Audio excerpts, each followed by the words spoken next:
Hello दोस्तों, नमस्कार। स्वागत है आपका आपके अपने YouTube channel wifi exam point में। फ्रेंड्स, ये हमारा भूगोल का मॉक टेस्ट नंबर 8 है, जिसमें ब्रह्मांड की उत्पत्ति और सौरमंडल से रिलेटेड प्रश्नों को, टॉप 25 प्रश्नों को इस मॉक टेस्ट में कवर किया गया है।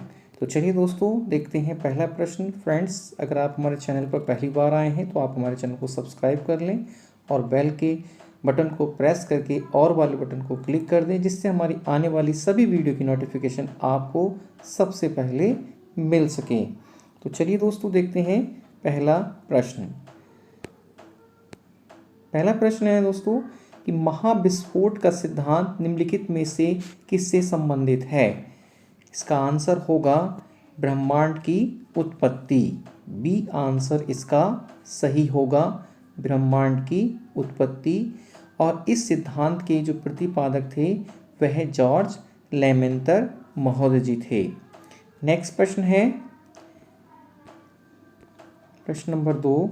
हमारी आकाश गंगा के केंद्र की परिक्रमा करने में सूर्य को समय लगता है।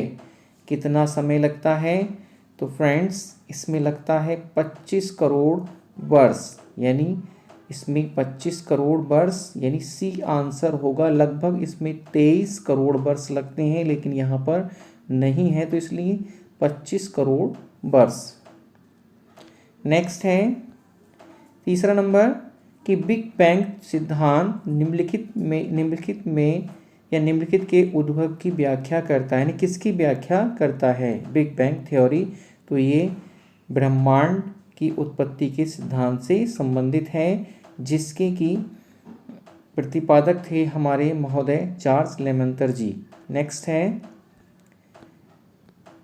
4 नंबर, आकाशगंगा निम्नलिखित में से किसमें वर्गीकृत की गई है। तो ये सर्पिलाकार गैलेक्सी के रूप में इसको वर्गीकृत किया गया है। इसका आंसर होगा ए। नेक्स्ट है 5 नंबर, तारों के रंग का सूचक है। ये इंपॉर्टेंट प्रश्न है दोस्तों, वैसे सभी प्रश्न इंपॉर्टेंट हैं। तारों के रंग का जो सूचक होता है दोस्तों, वो उनका होता है ताप, यानी ताप। तो इसमें उनका आंसर हो जाएगा D. D answer is correct of this question. Friends, अगर आपने हमारी मॉक टेस्ट से रिलेटेड वीडियो ज्योग्राफी की नहीं देखी है तो आप प्लेलिस्ट में जा करके देख सकते हैं। नेक्स्ट है 6 नंबर, कृष्ण छिद्र सिद्धांत को निम्नलिखित में से किसने प्रतिपादित किया था। तो प्रतिपादित किया था एस चंद्रशेखर ने।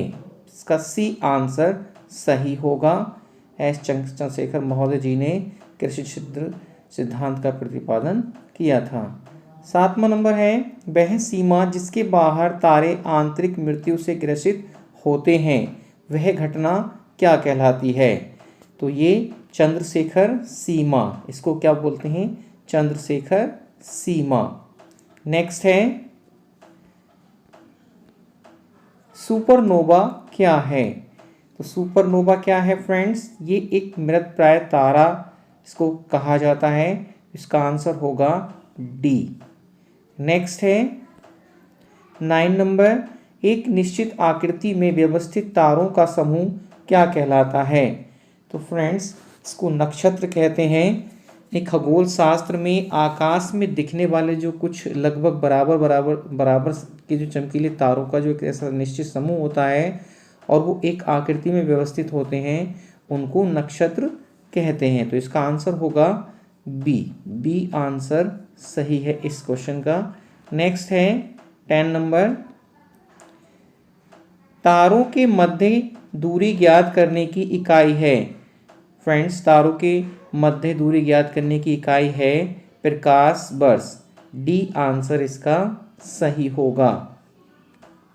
नेक्स्ट है 11 नंबर कि ब्लैक होल अंतरिक्ष में एक पिंड है जो किसी भी प्रकार के विकिरण को बाहर नहीं आने देता है।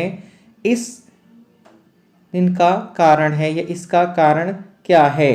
तो फ्रेंड्स, इसका कारण है बहुत उच्च घनत्व। इसका जो आंसर होगा वह होगा सी, यानी बहुत ही अब उच्च लिख गया दोस्तों, इसको उच्च कर लें आप, उच्च, ये टाइपिंग मिस्टेक है, तो इसका आंसर होगा सी, उच्च घनत्व। नेक्स्ट है 12 नंबर, निम्नलिखित में से कौन सा सौर मंडल का भाग नहीं है?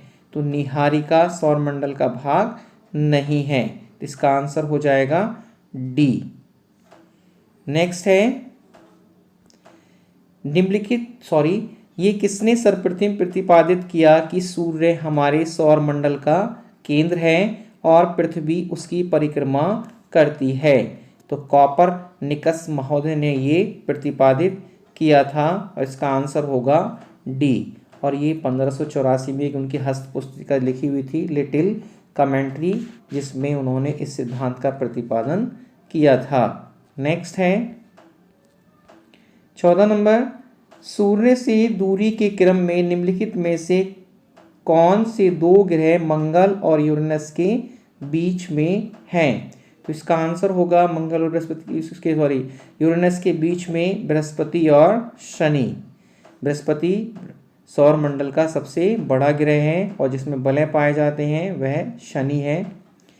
नेक्स्ट है 15 नंबर, सूर्य तथा पृथ्वी के मध्य ग्रह हैं? तो बुध और शुक्र, बुध और शुक्र, आज का आंसर होगा सी। नेक्स्ट है 16 नंबर, ये यानी ग्रहों के बारे में निम्न में से क्या सत्य है? तो फ्रेंड्स, ये प्रकाश अप्रकाशमान होते हुए भी चमकते हैं, यानी बी इसका आंसर सही होगा। नेक्स्ट है, निम्नलिखित में से कौन सा ग्रह सौर मंडल का नहीं है?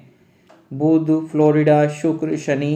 तो दोस्तों फ्लोरिडा नहीं है, बुध, शुक्र और शनि ये सौर मंडल के ग्रह हैं, जबकि फ्लोरिडा जो है वो अमेरिका में एक अवस्थित जो अंतरिक्ष प्रक्षेपण स्थल है, जहाँ से कि अंतरिक्ष में प्रक्षेपास्त्र किया जाते हैं। नेक्स्ट है 18 नंबर, गोल्डीलॉक्स जोन शब्द निम्नलिखित में से किसके संदर्भ में अक्सर समाचारों में देखा जाता है? 18 नंबर, तो फ्रेंड्स इसका आंसर होगा सी, यानी बाह्य अंतरिक्ष में पृथ्वी जैसे ग्रहों की खोज। और इसमें क्या होता है कि ये एक आवासीय क्षेत्र भी बोला जाता है इसको, और ये किसी तारे के चारों ओर स्थित होता है, जहाँ पर पानी जो है तरल अवस्था में मिलता है। जैसे मान के चलिए कि ये ग्रह है और इसके चारों ओर अगर पानी मिले तो इसी के जो इसको आवासीय क्षेत्र भी कहते हैं, जैसे कि आप पृथ्वी ही देख लीजिए जिस पर पानी है। नेक्स्ट है 19 नंबर, निम्नलिखित में से कौन सही सुमेलित नहीं है? तो फ्रेंड्स सही सुमेलित नहीं है, ग्रह यूरेनस है, उपग्रह चंद्रमा है, पुच्छल तारा हैली है, मैराइमर धूमकेतु। मैराइमर धूमकेतु नहीं है, बल्कि ये एक कृत्रिम उपग्रह है, एक कृत्रिम उपग्रह। तो हमारा आंसर हो जाएगा इसका डी। नेक्स्ट है 20 नंबर, सूर्य की ऊर्जा उत्पन्न होती है? तो सूर्य की जो ऊर्जा उत्पन्न होती है वह नाभिकीय संलयन के द्वारा, तो इसका आंसर होगा बी। नेक्स्ट प्रश्न है हमारा 21 नंबर, सूर्य के केंद्र में उपस्थित पदार्थ होते हैं? तो फ्रेंड्स सूर्य के केंद्र में जो उपस्थित पदार्थ होते हैं वे केवल गैसीय और प्लाज्मा के रूप में, इसका आंसर होगा सी। नेक्स्ट है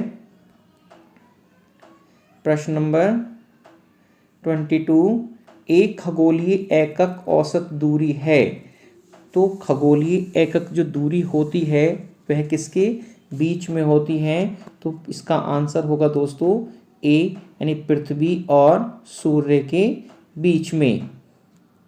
नेक्स्ट है 22 नंबर, खग्रास सूर्य ग्रहण केवल सीमित भूक्षेत्र में ही दिखाई पड़ता है, ऐसा क्यों होता है? तो फ्रेंड्स इसका जो आंसर होगा वह ए होगा, यानी पृथ्वी के अनुप्रस्थ जो परिच्छेद की तुलना में पृथ्वी पर पड़ने वाली छाया का आकार छोटा होता है। और आपने देखा होगा कि जिस समय चंद्रमा सूर्य और पृथ्वी के बीच में आ जाता है तो सूर्य ग्रहण की स्थिति होती है, और जब सूर्य और चंद्रमा के बीच में पृथ्वी आती है तो चंद्र ग्रहण की स्थिति बनती है। नेक्स्ट है 24 नंबर